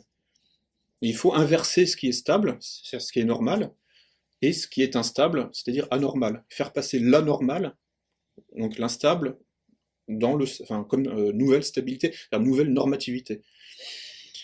Là, en ce moment, bon, on est là-dedans, en fait, au niveau du LGBT, au niveau mondial. Et bon, effectivement, donc les Américains cognent à fond, les Israéliens, les européistes, tout ça, là, sont en train de passer, comme ils voient que ça ne prend pas hein, par le hameçonnage, c'est-à-dire en fait par la manière douce, la séduction, là, ils commencent à menacer de guerre. Hein, je veux dire, bon, Joe Biden a fait des déclarations martiales. Hein, il a dit attention, si vous n'acceptez pas, si vous ne protégez pas les droits LGBT, vous êtes inhumains et nous autres Américains, nous avons le droit, en fait, en gros, d'imposer des mesures de rétorsion. Donc, dans un premier temps, sanctions économiques. Si ça marche pas, bon, après, on y va, comment dire, à la bombe, quoi. Enfin, je veux dire, on y va aux armes de destruction massive. Donc, les 8 étapes là, que je viens de vous décrire donc, s'accompagnent d'outils stratégiques hein, qui servent à repérer les différentes personnalités et compétences au sein de l'entreprise hein, pour former cette nouvelle élite. Selon la loi de Pareto, hein, en fait, hein, je veux dire, en gros, dans un groupe, il y a 20% qui font avancer, en fait. C'est-à-dire que 20% des groupes suffisent pour impulser la dynamique du groupe. Et les 80 autres pourcents, en fait, bon, en gros, suivent ou obéissent, quoi. Et donc ça, le recrutement donc des élites, c'est quelque chose d'important. C'est-à-dire en fait, si vous êtes en quelque sorte missionné pour transformer un groupe, il va falloir vous faire des alliés. Donc ce seront, les 20% de Pareto, ce seront les cadres en fait hein, du nouveau groupe en cours de transformation. Ensuite, communiquer efficacement en travaillant le côté émotionnel, hein, évidemment toujours. Parce qu'il faut aller vite. Donc, en fait, il faut être uniquement dans l'émotionnel. Et travailler les aspects comportementaux qui aboutiront à une modification d'attitude durable, quoi. Là, alors, pour me faire un peu plaisir, je vais peut-être vous rappeler un article de Jacques Attali de 2009, hein, au moment de la fausse pandémie HIV, pas HIV, qu'est-ce que je raconte, H1N1, oui. Bon, un lapsus révélateur. Et donc, Jacques Attali avait écrit un article publié dans l'Express hein, le 6 mai 2009, hein, si la date est exacte, et intitulé Avancer par peur. Oui, oui. Et en fait, il décrit toute la méthodologie, là, c'est-à-dire en gros stresser les gens, etc., quoi. Donc je vous lis la citation, les extraits de l'article. Alors, ouvrez les guillemets. L'histoire nous apprend que l'humanité n'évolue significativement que lorsqu'elle a vraiment peur. Elle met alors d'abord en place des mécanismes de défense, parfois intolérables, des boucs émissaires et des totalitarismes, parfois futiles, de la distraction, parfois efficaces, des thérapeutiques, écartant si nécessaire tous les principes moraux antérieurs. Puis, une fois la crise passée, elle transforme ces mécanismes pour les rendre compatibles avec la liberté individuelle et les inscrire dans une politique de santé démocratique. Bon, il parle de santé puisque voilà, c'était la question. La pandémie qui commence, précoce, puisque en fait le sommet de la crise c'était en fin d'année. Et là, il en parle le 6 mai 2009. C'est-à-dire que ça venait juste de se déclarer au Mexique. Donc en fait, il préparait le terrain pour la France, puisque c'est à partir de l'automne, septembre-octobre, qu'il y avait, dans les gymnases municipaux, tout le déballage là avec les vaccins. Donc la pandémie qui commence pourrait déclencher une de ces peurs structurantes. Merveille. Yahvé a dit que...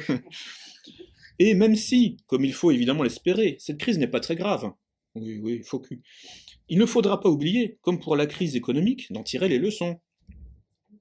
Afin qu'avant la prochaine inévitable, et il met inévitable entre tirets, afin qu'avant la prochaine inévitable, on mette en place des mécanismes de prévention et de contrôle, ainsi que des processus logistiques de distribution équitable des médicaments et des vaccins. Équitable, Tout le monde doit être pucé aussi. Je veux dire, c'est au nom de l'égalité. L'égalité, les droits de l'homme, tout le monde a droit à sa puce. Ah oui. Sinon, vous êtes un facho, vous êtes antisémite et homophobe. Si vous refusez le droit à être pucé, vous êtes tout ça. Vous êtes très très méchant. On devra pour cela, donc là pour que les vaccins soient distribués équitablement, on devra pour cela mettre en place une police mondiale, un stockage mondial et donc une fiscalité mondiale. On en viendra alors beaucoup plus vite que ne l'aurait permis la seule raison économique à mettre en place les bases d'un véritable gouvernement mondial. Fin de citation. Que dire, je veux dire, tout est là, quoi. Voilà, donc ça c'était le premier outil d'ingénierie sociale que je voulais vous présenter. Le deuxième, qui ressemble beaucoup au premier, et qui s'appelle la fenêtre Overton. En anglais, Overton Window. Du nom de son inventeur, qui s'appelle Joseph Overton, O-V-E-R-T-O-N, qui était juriste américain, né en 1960, et il est mort dans un accident, ça arrive en 2003, quoi, donc mort prématurée, mais bon... Et donc ce monsieur est passé à la postérité pour donc son concept là de fenêtre baptisé de son propre nom, donc et qui en fait définit la fenêtre d'acceptabilité des idées.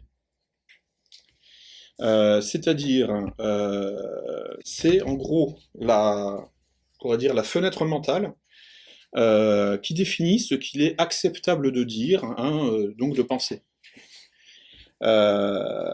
Et on peut faire bouger cette fenêtre, mais lentement. Donc c'est comment violer à petite dose, quoi. Et c'est-à-dire que la fenêtre, en fait, c'est l'intervalle d'idées qui peuvent être acceptées par la société à un moment donné, et qui sont exprimées ouvertement par les politiques, sans être considérés comme extrémistes. Donc c'est un peu le consensus mou, quoi, en fait, qui définit en gros ce qui est largement acceptable par la majorité silencieuse. Donc bon, voilà, c'est toujours penser le groupe. Il faut toujours penser en termes comme ça de masse et de groupe, parce que bon, si on en reste à l'individu, l'individualisme est une éducation à la naïveté, en fait, surtout à la non-compréhension. Parce que tous les outils de psychologie comportementale utilisés par les services secrets, etc., ou par les fondations, visent tout de suite la masse, tout de suite. L'individualisme méthodologique là, de Raymond Boudon est une escroquerie intellectuelle. Le but c'est juste de tromper les gens, de les engager sur une voie de garage.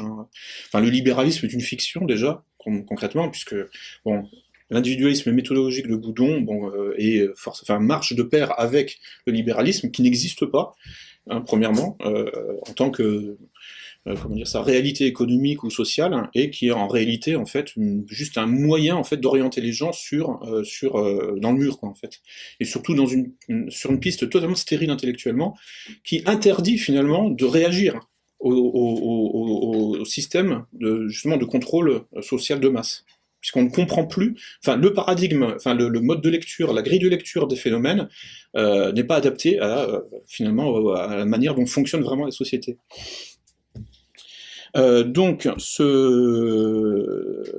L'utilisation donc de la fenêtre Overton donc est à la base de la technologie de manipulation de la conscience publique, hein, en vue donc de faire accepter par la société des idées qui lui étaient précédemment étrangères, ou voire carrément diabolisées, quoi. Il s'agit en fait tout simplement de lever les tabous. C'est ça en fait le but. Et donc Overton avait décrypté l'évolution des idées donc aussi en plusieurs étapes. Donc la première, c'est quand les idées donc sont inconcevables. C'est-à-dire que inacceptables, hein, c'est ce qui est défendu, interdit. Ensuite, c'est quand les idées, le stade en fait d'acceptabilité suivant, c'est quand elles sont radicales, c'est-à-dire réprouvées, hein, mais finalement avec des réserves, ou du moins en fait avec une marge de tolérance quand même. C'est-à-dire on va dire oui, mais bon voilà, ils sont jeunes ou alors ils sont bêtes. C'est pas ça. On commence en fait à comprendre, à tolérer, à accepter. La troisième, c'est quand elles sont acceptables. Elles deviennent acceptables. Ça ne veut pas dire que je les partage, mais elles sont acceptables. Vous avez le droit de penser ça. La quatrième, c'est quand elles sont considérées comme utiles, ou raisonnables, rationnelles. Et encore une fois, utile, ça ne veut pas dire moralement désirable. Ça veut dire simplement, oui, c'est vrai que ça, dans certains cas, ça peut être utile. Vaut mieux s'en passer, c'est pas forcément bien, mais bon, voilà. Ensuite, cinquième, quand elles sont populaires, et donc là, on commence en fait à les priser vraiment, quoi. En fait, à aimer ces idées, quoi. On n'est plus simplement dans, voilà, c'est bon pour les jeunes excités, ou alors c'est acceptable pragmatiquement, mais si on peut s'en passer, tant mieux. Non, non, là, on commence à les aimer. Et la sixième, la dernière, c'est la légalisation, tout simplement, dans les politiques publiques. Et donc là, dans les deux cas, hein, que ce soit pour les étapes du changement selon John Cotter ou la fenêtre Overton, on a en fait deux façons. En réalité, ça se ressemble beaucoup en fait. Hein, c'est vraiment. On a en fait deux décryptages, hein, comme deux descriptions, donc des étapes de la conduite du changement. Et comment on passe de quelque chose qui, dans certains cas, n'est même pas concevable, à quelque chose qui est plus que concevable, puisque c'est obligatoire, au bout d'un moment. Donc on passe... voilà, alors il y a plusieurs articles, en fait, qui traitent de ces deux décryptages-là, de ces deux, Cotter et Overton. Vous trouverez facilement sur Google, vous tapez fenêtre Overton ou John Cotter, voilà, vous aurez tout. Et on remarque alors que dans les deux cas, il faut parvenir à institutionnaliser le changement. C'est qu'il faut en fait que ce qui était donc du domaine de l'inconcevable devienne du domaine non seulement du légal, mais de l'obligatoire. Et donc de l'institutionnel, c'est-à-dire de ce qui est on est là, on est même au-delà du désirable en fait, hein. C'est-à-dire qu'on est dans la contrainte. On est dans si on ne le fait pas, là, on risque la pénalisation ou la criminalisation. Donc on est vraiment là au bout du bout, quoi. En fait, c'est plus simplement la tolérance. Hein, c'est plus en fait un travail de fabrication du consentement à des nouvelles choses. On est dans l'obligation, donc dans la répression à un moment. Juridique. Juridique, oui. Ouais. Et puis si ça suffit pas, voilà, c'est donc et ce mécanisme donc d'institutionnalisation donc a pour synonyme la naturalisation, la normalisation et donc la naturalisation est quelque chose d'important parce que ça consiste, le mécanisme par lequel on fait passer pour naturel quelque chose qui est artificiel. Et donc là, je vais vous parlait donc d'un troisième outil d'ingénierie sociale qui s'appelle l'astroturfing. Alors ça ça n'a pas de rapport en fait avec l'astrologie ou le turf, enfin, c'est-à-dire les courses hippiques. En fait, ça vient d'une entreprise américaine qui fabriquait de la pelouse artificielle, mais qui était semblable en tout point à la pelouse, enfin à l'herbe, enfin à la végétation naturelle. Donc, c'est bon, ça c'était repris comme ça. Alors, l'astroturfing consiste en fait à imiter la spontanéité. Et donc, bon, à la limite, je dirais que c'est quelque chose qui, enfin, c'est une attitude à laquelle nous sommes souvent conduits. On appelle ça de l'hypocrisie, ou, enfin bon, voilà. Mais ce qui est intéressant, c'est de voir que tous ces travers moraux, hein, qui sont décrits vraiment comme des défauts ou comme des choses à blâmer, des péchés, hein, dans les cultures traditionnelles, dans le consulting, dans tout ce qui est ingénierie sociale contemporaine, c'est totalement dédramatisé, quoi. Il n'y a plus aucun recul moral, quoi. Je veux dire, bon, voilà, quoi. On utilise tous les défauts de l'âme humaine, sans scrupule, et puis, parce que c'est vrai que c'est utile, c'est efficace, quoi, ça marche, quoi. Et surtout, alors bon, après, on peut décrire scientifiquement, hein, de manière assez précise, on peut analyser, hein, donc en fait jusqu'aux éléments atomiques, hein, la manière dont tout cela fonctionne. Donc, comment la séduction fonctionne, hein, ça donne le hameçonnage, l'usurpation d'identité, voilà.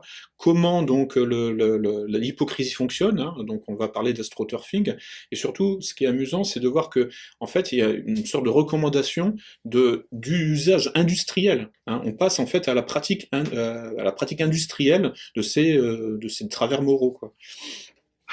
Et donc l'astroturfing consiste en fait, hein, à finalement institutionnaliser avant même l'institutionnalisation officielle. C'est-à-dire en fait à produire les apparences de la naturalité, et à produire les apparences finalement du consensus. Voilà, c'est normal finalement. Bon, donc, il y a, l'école de guerre économique a produit une plaquette sur le sujet en 2014, intitulée donc Astroturfing, enjeux, pratiques et détection, par Charles Ponsard, sous la direction de Christian Herbulot. Donc, je vais vous lire quelques passages, parce que bon, voilà, quoi, il y a quelqu'un qui a fait le boulot, ça m'évite de le faire. C'est. Donc, l'astroturfing est une technique qui consiste à simuler la spontanéité d'un mouvement. Les motivations de ceux qui se livrent à ce type de pratique sont principalement d'ordre politique et économique, l'idée étant de justifier une prise de position en s'appuyant sur ce qui semble être la manifestation d'un sentiment majoritaire. Ça consiste donc en fait à s'exprimer au nom de la majorité. Même si personne ne sait ce que pense la majorité, on s'en fout. Hein, c'est ce que font les politiques là, sur les plateaux de télé, quand ils disent « les Français veulent que, les Français pensent que ». Mais je veux dire, ils nous ont demandé notre avis. Non. Parfois, effectivement, donc il y a des sondages qui apparaissent, bon, il y a 1 sur 2 est bidon, évidemment, pour donner cette illusion que nous pensons quelque chose, ou que nous pensons autre chose, bon, peu importe.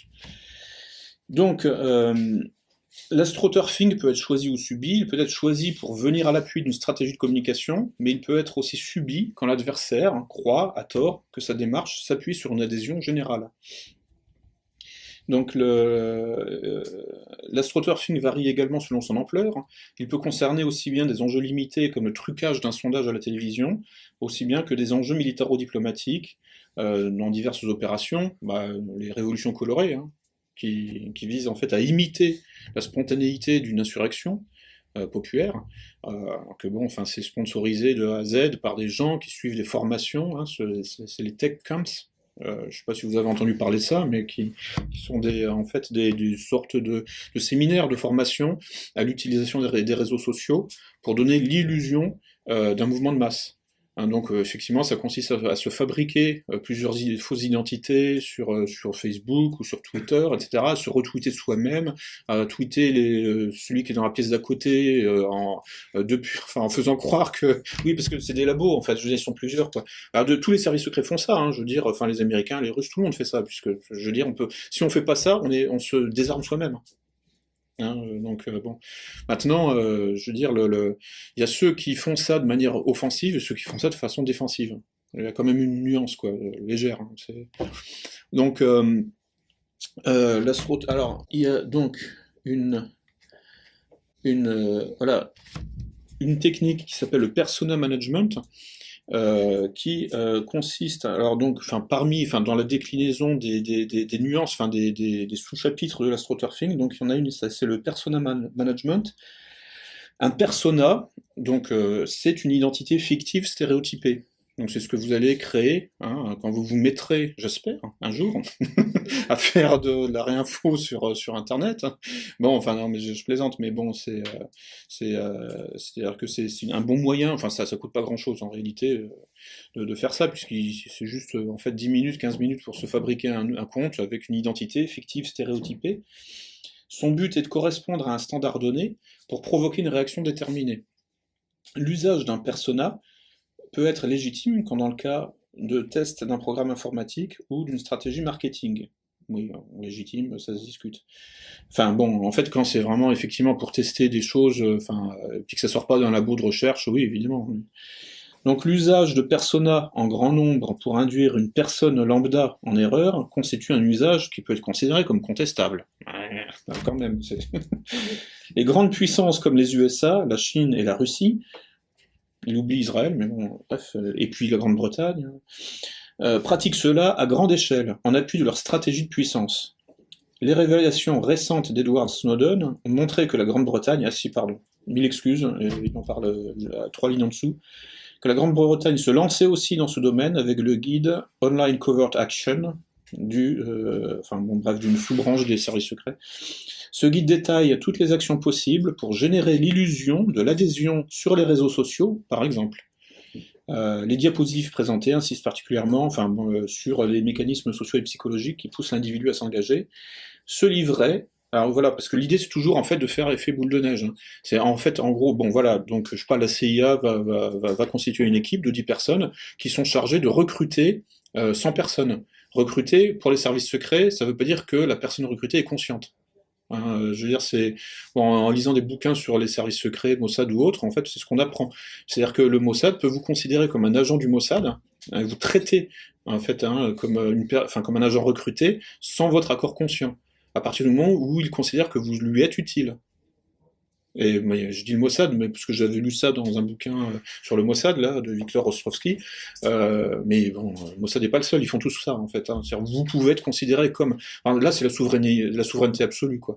En fait, on vous demande même pas votre avis pour vous considérer comme partie prenante du système, quoi. Et donc, voilà, à partir de là, bon, c'est pour ça, après, on peut s'autoriser, effectivement. Enfin, moi, j'applique, en fait, ce que font les professionnels. Donc, je considère comme agent ennemi toute personne qui se met au service de la propagande euro-atlanto-sioniste. Mais directement, quoi. Je veux dire, que le troll soit conscient ou inconscient, on s'en fout. À ce stade, la différence s'estompe. Puisque les services secrets eux-mêmes estompent cette différence conscient-inconscient. Je vois pas pourquoi moi enfin, si, techniquement, je la respecte. Je respecte parce que, ensuite, c'est pragmatiquement, si je m'adresse à un agent d'influence conscient, bon, je sais que je pourrais pas le retourner. Parce qu'il est payé pour faire ce qu'il fait, et qu'il a une gratification supérieure à celle que je pourrais lui donner. Bon, en revanche, si effectivement le troll est inconscient, si l'agent d'influence est inconscient, et qu'il est juste sous influence parce que c'est la mode et que effectivement les services secrets ont créé sa toile de fond, bon bah là je peux le retourner. Et donc je vais mettre en application tout ce que je vous ai présenté. Tout ça, oui, qu'est-ce que je voulais dire? Oui, voilà, donc en fait, mais en tout cas, bon, il faut savoir que effectivement, nous pouvons être à notre insu un agent américain, israélien, européiste, etc. À partir du moment où ces services considèrent qu'on leur est utile. Enfin, c'est stupéfiant en fait, mais c'est pour comprendre la politique aujourd'hui, il faut se placer à ce stade, hein, évidemment. Je veux dire, les gens qui manifestent dans la rue sont des agents euro-atlantiques. Enfin, aujourd'hui, la Nuit debout et compagnie, enfin les manifs, syndicales, même si le point de départ de la manif est juste, hein, évidemment, la loi travail est une directive européenne qui vise en fait à introduire toujours plus de chaos dans la société, donc il faut lutter contre ça. On luttera contre ça en sortant de l'UE, et certainement pas en fait en faisant des manifs ou des nuits debout, ça c'est rien. À partir de là, donc Nuit debout et Et les syndicats, oui, en fait, mais c'est pire que ça. Ce sont des agents ennemis, directement. C'est-à-dire qu'ils sont utilisés par la CIA, Bruxelles et le Mossad, enfin, pour aller vite, quoi, contre la vie humaine, quoi, enfin, contre les populations locales. Donc ce sont vraiment, il faut les traiter comme tels. C'est-à-dire, en fait, des outils, en fait, mais voilà, enfin, je veux dire, c'est... À partir de là, bon, ça... Alors, donc, pour comprendre ce qui se passe, il faut se placer à ce stade-là, déjà, premièrement, d'un point de vue purement scientifique, en fait, puis ensuite, aussi, pour savoir comment agir. Donc parce que voilà, bon, ça permet effectivement donc de dépassionner le débat et de savoir qu'on a affaire en fait à des zombies quoi. Enfin, je veux dire à des gens qui sont programmés. Il va falloir les déprogrammer. Donc ils sont implantés en fait déjà, enfin des implants mentaux quoi. Il va falloir les désimplanter. Il va falloir les déprogrammer. Il va falloir les pirater pour en fait réécrire leur programme qui a lui-même été piraté par les services secrets et compagnie et les agences d'influence mondialistes. Voilà, donc c'est bon. Alors évidemment, là, on n'est plus face à des sujets, quoi. On est pratiquement face à des robots, quoi, qui avancent dans la rue, là. Et puis, et voilà, il faut effectivement prendre le contrôle à distance de leur code source, et puis le bidouiller, le réécrire. Et ça, c'est faisable, hein. Enfin, je veux dire, si eux-mêmes ont déjà été piratés, parce qu'ils sont pas nés comme ça. Enfin, je veux dire, ils sont pas des cons, quoi. Je veux dire. Donc, s'ils sont devenus comme ça. Non, mais s'ils sont devenus comme ça, c'est parce qu'eux-mêmes ont été piratés. Alors, il y a une grosse opération de piratage, de neuropiratage de masse, qui s'appelle Mai 68, hein, qui a permis, effectivement, là, d'un seul coup, pouf, en fait, d'infiltrer le code source, en fait, de millions de gens, en l'espace de 3-4 ans, quoi, en fait. Bon, et là, en fait, tout notre travail, là, c'est de réécrire le code source des Français, quoi, en fait, sur une base dé-68arisée, quoi. Ce sera déjà pas mal, quoi. Après, on parlera du roi et tout, bon, on verra plus tard, mais... Non, je veux dire, c'est pour dire que bon, il y a une hiérarchie des priorités, là. Priorité absolue, c'est effectivement, donc, de dé-68ariser, quoi. Alors, je pense que là, ça fait déjà à peu près 2 heures que je m'exprime. J'ai encore plein de trucs à dire parce que c'est un sujet infini, mais bon, je pense que je vais vous libérer et puis bon, on peut continuer à discuter en haut, enfin autour d'un verre, quoi. Voilà, voilà.